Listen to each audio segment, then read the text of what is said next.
અને હજી આપ બોલો એ પેલા બીજું આમંત્રણ આપી દઉં. મેં આગળ વસવણભાઈને કીધું, કારણ કે મેં વર્ષો સુધી બગડાણાના સ્ટેજની મને સેવાનો લાભ મળ્યો, એટલે હું આગળ વસવણભાઈને કહેતો કે મારા ધ્યાનમાં તો નથી કે તમે બગડાણા પ્રોગ્રામ કર્યો હોય. કીર્તિદાનભાઈએ પણ બગડાણા પ્રોગ્રામ નથી કર્યો. અત્યારથી એને આમંત્રણ આપી દઉં કે 2027માં ભારત વર્ષમાં જે પ્રોગ્રામ નો થયો હોય એવો બજરંગદાસ બાપાની 50મી પૂર્ણતિથિ ઉજવવાનો ભવ્ય અને દિવ્ય કાર્યક્રમ એ જે આપણી જે પોષ મહિનામાં જ આવશે. અને એ મહિનામાં અત્યારથી આમંત્રણ બધાને પાઠવું છું કે એ બાવલિયાના દરબારમાં જેટલા દી 3-4 દી અમારે જેમ બધું બેહીન જે હુકમ કરશે યોગેશભાઈ અને બજરંગદાસ બાવલિયો એની પાસે જે હુકમ કરાવશે એ રીતે ભવ્ય અને દિવ્ય આયોજન.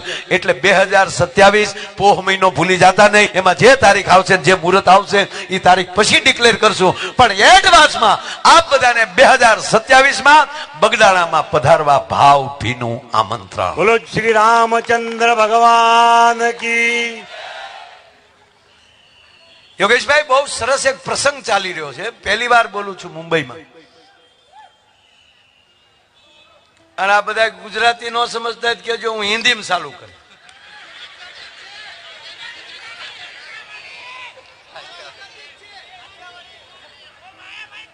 ઓલે પણ 5 બેઠા, મને ખબર છે. મારા ઓડિયન્સની મને ન ખબર હોય ને મને મળ્યા સલાહ દેવા. તમે સાંભળો એટલું તમને 150 વાર કે, પણ અમુક ને ઉપડે જ તે આપણા. હવે બીજા રાઉન્ડમાં વાત કરી, લક્ષ્મણ ને રાવણ ઘડીક ભલે આરામ કરે. આપણને એક નક્કી નથી થતો કે આ બાંધવા હાટું પૈણ્યા. અમુક અમુક કર્યો મારા પેલા કે તું મારી, તવલી કે તમે મારા, તું મારી તું મારા, તમે મારા તું મારી, પછી તમે તું નીકળી જાય, પછી એકલું મારા મારી.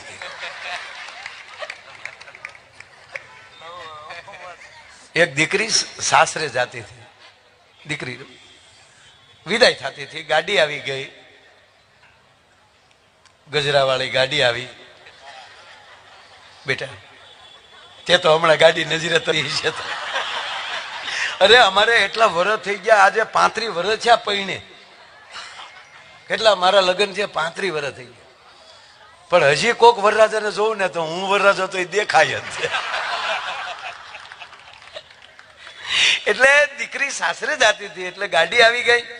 વરરાજો અને કન્યા દીકરી બે ગાડીની પાસે ઉભા રહ્યા. અણવરે દરવાજો ખોલી નાખ્યો. પણ દીકરીનો આખો પરિવાર એટલો રડે ને, દીકરી સાસરે જાતી હોય, મમ્મી રડે, પપ્પા રડે, દાદીમાં રડે. આ નહોતી રડતી, બોલો. એ બધા આમ જોતી થયા હમણાં કે આ રાગોડા હું તાને આવડા એમ. તો ઓલો બિચારો વરરાજો તે ઘડીક કન્યા સામું જોવે, ઘડીક હાળ્યું આમ. હાળ્યું રોતી તો હોય જ બેનો. ઈ આમ છે. હજી વરરાજો આમ નજર ફેરવતો હતો ને તા તો એને કોણી મારી. તમે ગાડીમાં બેહો ને હું ટગર ટગર બધે જોવો, આખું ના ઠેકાણા છે કે નહીં. હજી ગાડીમાં નથી બેઠીને વરરાજાને કોણી મારી. બેસી જાઓ, ભખ દઈને બેહાડી દીધો. ઓલો વળી ગાડીમાં ગળી ગયો. અને દીકરી પાછી ફરી હો, પાછી ફરીને કીધું હું બધા રડો છો એટલા બધા? શું રડો? ચૂપ. અરે બેટા, હું બેટા શું રડો? શરમ નથી આવતી તમને? શું હું પહેલી વાર સાસરે જાઉં છું?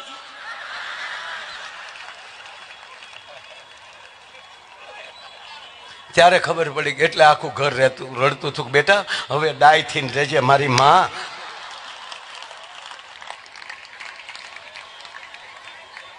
પણ આજનો જે મોજ જે છે, મારે આ એક કડી અહીંયા નો ગાવ ને મને નહીં સાહેબ. એક કડી હો જી રે હરિની હાથડીએ મારે માયાને રોજનું હટાણું. હો જી રે હરિની હાથડીએ મારે જોઈ લ્યો રોજનું હટાણું.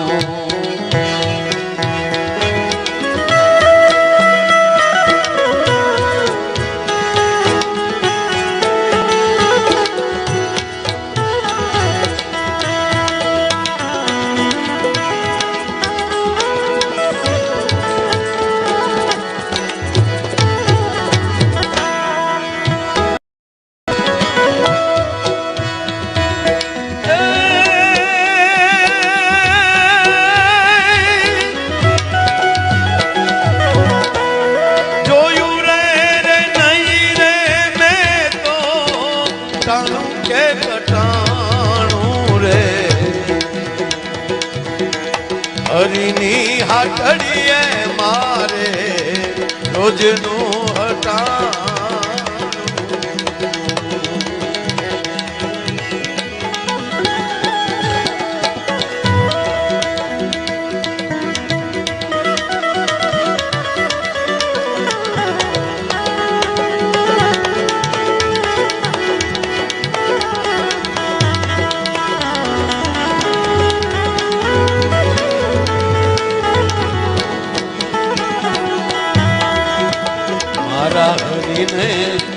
જ્યારે જોવા જાવ ત્યાં રાત પડી જોયું રે નહીં રે મેં તો ટાણું કે કટાણું રે મારા હરિની એ હાથડીએ મારે રોજનું હટાણું એ હાથડીએ મારે રોજનું પણ આજે હરિની હાથડીનું હટાણું એવું થયું ઓસમાણભાઈ જ્યારે ગાતા થાય સાહેબ આપણે દાદ દેતા દેતા થાકી જઈએ કાને કેટલીક દાદ દેવી યોગેશભાઈ જે અત્યારે જમાવટ કરી છે આનંદ આવ્યો છે હા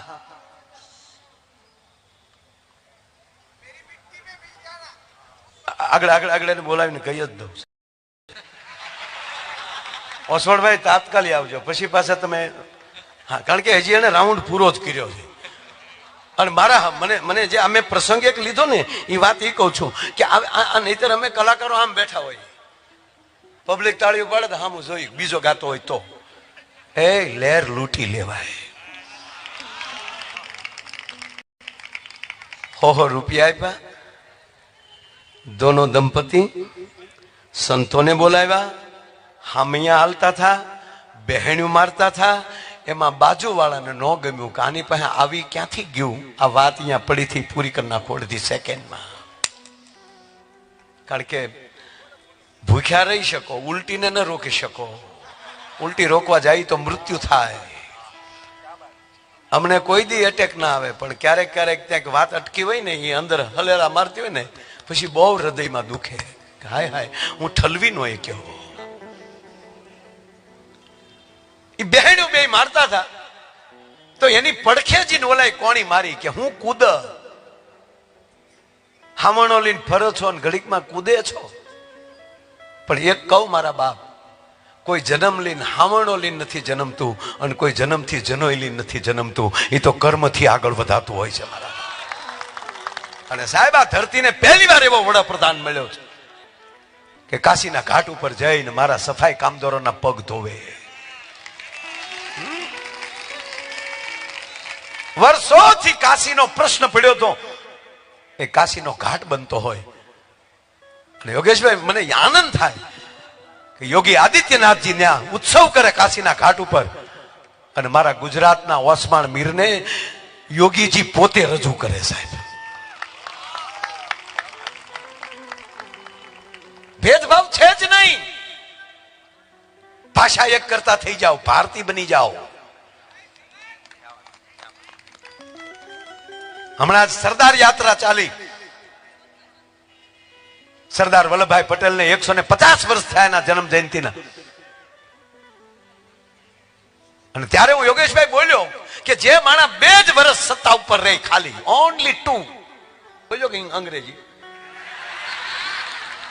આ તો બેટા તમને એમ ન થાય કે ભાભાને આવડતું નથી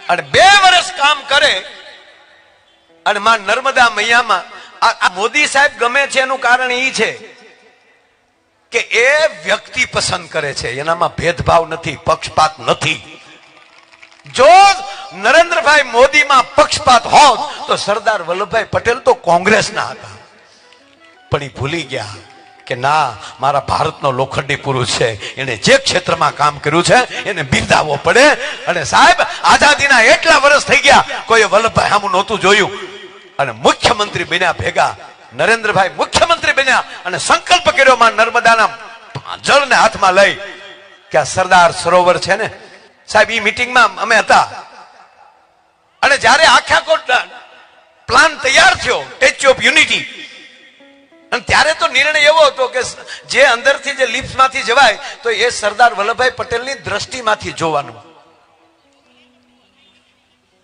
પણ એટલું માણસ ત્યાં ઠેઠ પહોંચે તો થોડી કેપેસિટીમાં એટલે સ્થાન ફેરવી અને સાહેબ વલ્લભભાઈના હૃદય અત્યારે જે બારી છે આપણે સરદાર એના હૃદય છે.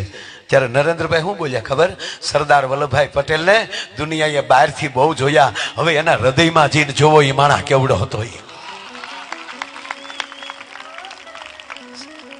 નહીં, આ વ્યક્તિ ગમે છે એનું કારણ આ છે, પક્ષપાત નથી, એ ગુણતા ગોતે છે. કઈ કઈ વ્યક્તિમાં ગુણવત્તા પડી છે.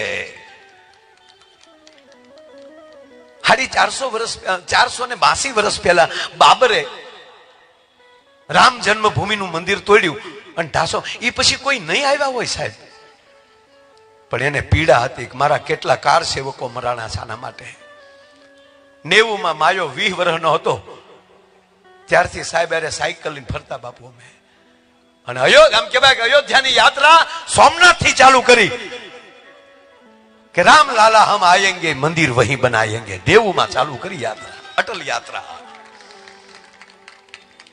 અને 2024માં એ અયોધ્યાના મંદિરમાં ભગવાન રામલાલાનું ભવ્ય અને દિવ્ય મંદિર 485 વર્ષ પછી બન્યું. એ કોને બનાવ્યું સાહેબ? આ મહાપુરુષ એટલે ગમે છે આપણને. અને હમણાં એ મંદિર ઉપર ધજા ચડી. 400 વર્ષ પછી પાવાગઢના મંદિર ઉપર ધજા ચડી. મેં પહેલા કીધું જોડાઈ જાજો, સનાતન તમારી રાહ જોઈને બેઠું છે, માં ભારતી તમારી રાહ જોઈને બેઠી છે. આ જેવી તેવી વાત, આના વખાણ નથી કરતા બાપ, આના ગુણની વાત કરીએ છીએ અમે. અને મને આનંદ એ છે કે જે ધજા દંડ લાગ્યો ને અયોધ્યાના મંદિર ઉપર, યોગેશભાઈ કહેતા હૃદયના ફાફડાથી બોલે મને, એ અમદાવાદમાં ધજાદંડ બન્યા. એ ધજાદંડને અમદાવાદથી જ્યારે અયોધ્યા મોકલવાના હતા ને ત્યારે મને ન્યાલી સંઘમાંથી ફોન આવ્યો કે માયાભાઈ એ ધજાદંડની પૂજા તમારે કરવાની છે. અને આ માયાને એની પૂજા કરવાનો અવસર મળ્યો સાહેબ.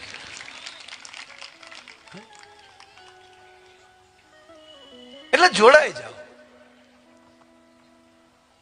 ઓલા કૂદતા થા, પડખે ચડીને કોણી મારી કે શું કુદસ. જેને દીધા ને એ પાછા ખેહી લે, લઈ લે તો ઉભો રે, આવું ટોણું માર્યું. ત્યારે ઓલો શું બોલ્યો ખબર? અત્યારે ભલે ને લઈ લે, અત્યારે ભલે ને લઈ લે. તાકે કેમ? તાકે એ સંપત્તિ લઈ લે, પણ આ બેહીન મારી લઈ છે એ થોડા કોઈ લઈ લે ભલા માણા. એમ આજની રાત જે હરખ લઈ લેશો ને એ કોઈના બાપની તાકાત નથી પાછું લઈ શકે. અંદરનો ઉલાળો. એનો અર્થ એ થાય રાજા એટલે ભગવાન. એનું મોઢું હવારમાં જોઈ લેજો એટલે તમને એક જોડી શરીરરૂપી કપડા આપે છે. અને હોહો દિવસ, હોહો વરસ, એ હોહો વરસની હોનામોર હો છે ને એ કોરી છે. એમાં કેવા દિવસો ને કેવું જીવવું ને કોની નજીક રહેવું ને એ આપણે પછી નક્કી કરવાનું છે. અને આવી બહેણો મારવાની. બે માણસ ઝઘડતા હતા બાળક પાસે, મારે તમારી પાસે તેરી મીટી મેં ક્યાં હે સાહેબની ફરમાઈશ. પણ ઓલો જોક્સ પૂરો કરી નાખું. બે માણા કીધું, બે માણાની હાજરીમાં ઝઘડવું નહીં. બે માણા ઝઘડતા હતા બોલો. અને યોગેશભાઈ ગામડામાં જે ઝપટ કરે એવું પાસે શહેરવાળા નો બાંધે. એ વળી પોષી પૂનમ ઘડે પોચું બાંધે. બે માણસ પોચું બાંધતા હતા. તું બિલાડી છો? તવલીની પત્ની કે તમે બિલાડા જેવા જ છો. નહીં, તું કૂતરી છો. કે ના, તમે પણ કૂતરા છો. કે હે મમ્મી તો અમે ગલુડિયા ને. કારણ કે માવતર જ કૂતરાની વાત કરતા હોય તે પ્રજા ગલુડિયા થાય.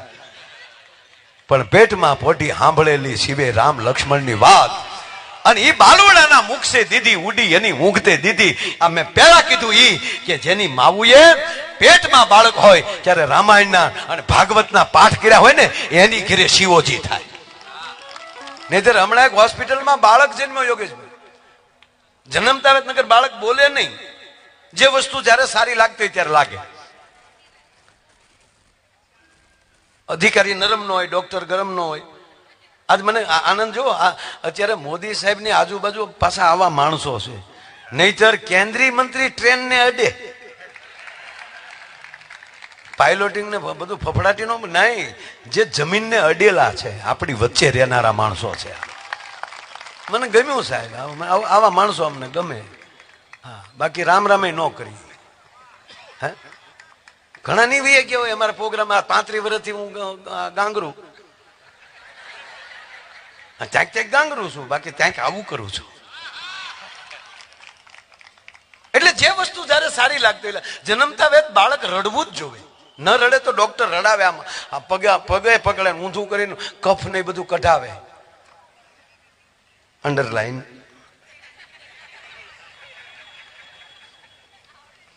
પ્રથમ છે સ્વચ્છતા. જન્મથી પણ સ્વચ્છતા. ગાય વાસરુને જન્મ દે તો જીભે જીભે સાઠીને સ્વચ્છ કરે છે.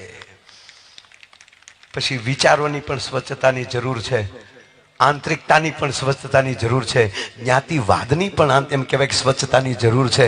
18 વરણ એક થઈ અને હવે ભારતીય બનો મારા બાપ. એટલે બાળકને સાફ કર્યો. એટલે અમે જે રડાવતા હતા નહીં, પણ જન્મતા જ રડે તો જ સારું લાગે. ઉવા નકર હાલ્યું આવે એને શું દુઃખ હોય.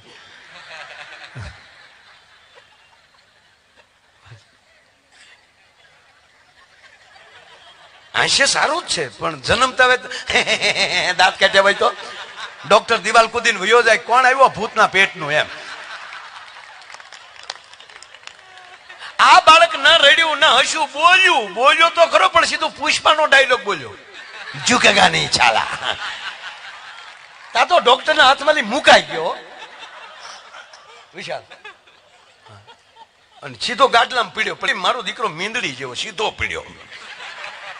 નર્સ જ્યાં તેડવા ગઈ ને ત્યાં તો નર્સ સામું કર્યું, બ્રાન્ડ હે બ્રાન્ડ.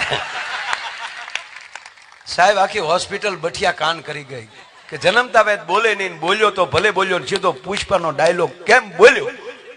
એ સંશોધન કર્યું ત્યારે જાણવા મળ્યું કે પેટમાં હતો તે દેની માએ 45 વાર પુષ્પા જોયું છે. સારી સિરિયલો જોવો, સારા પિક્ચરો જોવો, જે ધર્મ સાથે. હમણાં લાલો પિક્ચર આવ્યું, કીર્તિદાને એમાં સ્વર આપ્યો, અને 2 દિવસ પહેલા જ એશિયા ફર્સ્ટનો મુંબઈના આંગણે સોનલ બીજના દિવસે કીર્તિદાન ભાઈને એવોર્ડ મળ્યો. એને પણ શુભકામના આપીએ. આ કેટલા એવોર્ડ લઈ આવ્યા છે, કેટલા ફિલ્મોમાં રામ લીલાથી માંડીને માયા લીલા સુધી એને ગાયો છે. એટલે મારો કહેવાનો અર્થ, આ આપણા ખજાના છે, આ આપણી તર છે, આ આપણી તિજોરી છે, આ આપણા ઘરેણા છે. અને એવું રૂડું જયારે અવસર છે ત્યારે આમિર વરરાજા, તારું જગતના ચોકમાં સ્વાગત મારો બાપ. એ મારો બાપ એવા હેતથી તું પરણ્યો છો. બસ એક ભાઈ મને પૂછ્યું હતું, યોગેશભાઈ, કે વરરાજા કોઈના લગ્ન હોય તો એ વરરાજાને ઘોડા ઉપર શું કામ બેહાડવામાં આવે?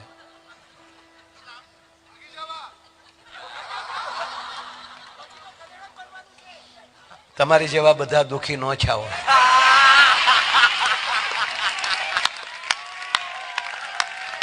એ માયા આયર કી જીબાન હૈ. માયો હું કહેવાનો હોય તમને ખબર પડી જાય તો 35 વર્ષ થોડો હાલતો હોય. છેલ્લી વાત કહી દઉં સાહેબ, આ નીકળી એટલે યોગેશભાઈ, નહીતર આપણે એમ કે લગભગ બધા એમ કે એને મોકો આપે ના. એને ઘોડા ઉપર બેસાડવામાં આવે છે, એને રાજાનો પોશાક પહેરાવવામાં આવે છે. બાપના ઘરે ફુલેકું ચડે અને પણવા જાય ત્યાં વરઘોડો એ જ રીતે ચડે. શેરીમાં વરરાજો હાલ્યો જતો હોય રાજા થઈને, આગળ ઢોલ શરણાઈ વાગતા હોય, પાછળ ગીત ગવાતા હોય. એ માટે કે લગ્ન પછી પાછો છોકરો એ શેરીએ નીકળે ને તો એને ભાન હોવી જોવે કે આ શેરીએ મને રાજા તરીકે જોયેલો છે, આ ભીતુએ મારા ગીત સાંભળેલા છે, તો હવે મારે આ શેરીમાં કેવી રીતે મર્યાદાથી હલાય એનું ભાન રહેવું જોવે. એ માટે એને હણગારવામાં આવે છે સાહેબ. દાંપત્ય જીવન નવો જન્મ છે, શિવ ને શક્તિનું મિલન છે. બાપ કન્યાદાન દેતો હોય ને ત્યારે વરઘોડિયાનો કન્યાદાન નથી કરતો, લક્ષ્મી નારાયણને કન્યાદાન આપતો હોય છે. ત્યારે દીકરી લક્ષ્મી હોય છે, વરરાજો નારાયણ હોય છે. આ આધ્યાત્મિક છે આ દેશની. પછી કોક ધરાર એક જણો કે મારી પત્ની તો દેવી છે, દેવી. આ ભાઈ કે બોલ્યો ને વચ્ચે એમ કોક બોલ્યો, એ કે મારે દેવી છે પણ કોક લેવો છે ને. આનું કામ નથી યાર. અહીંયા ઓસમાણભાઈ આપણા કેન્દ્રીય મંત્રી અહીંયા ઉપસ્થિત છે અને એમની ખાસ ફરમાઈશ છે, તો મેં તેરી મિટ્ટી મેં મિટ જાવા. આ તો તમે રાઉન્ડ પૂરો જ કર્યો હતો ને એટલે ઘડીક તમને ઓલું થાય એટલે મેં વચ્ચે થોડુંક બોલ્યો. બરોબર. રાવણ અને લક્ષ્મણ લંકા વાતો કરે છે, જેને સાંભળી હોય કાની બાજુ રાખજો, પછી એ અંદરથી ઉગશે તો પૂરી કરશો. પણ અત્યારે જયારે આવા મોઘેરા મહેમાનો અહીંયા ઉપસ્થિત હોય એને જોરદાર તાળીના આગળ જાઓ અને વિનંતી કરું ફરીવાર પાછા ઓસમાણભાઈને અને સારે એના લાડકવાયા કુંવરને, અમે આમિરને પણ વિનંતી કરું તાળીના ગરડાથી વધાવો. આજ આ હીર ને મીર બે ભેગા છે અહીંયા. મોજાઓ વધારો મારો વધાવો તાળીઓથી બે હાથ ઊંચા કરીને જોરદાર તાળી. જય હો મારા બાપ.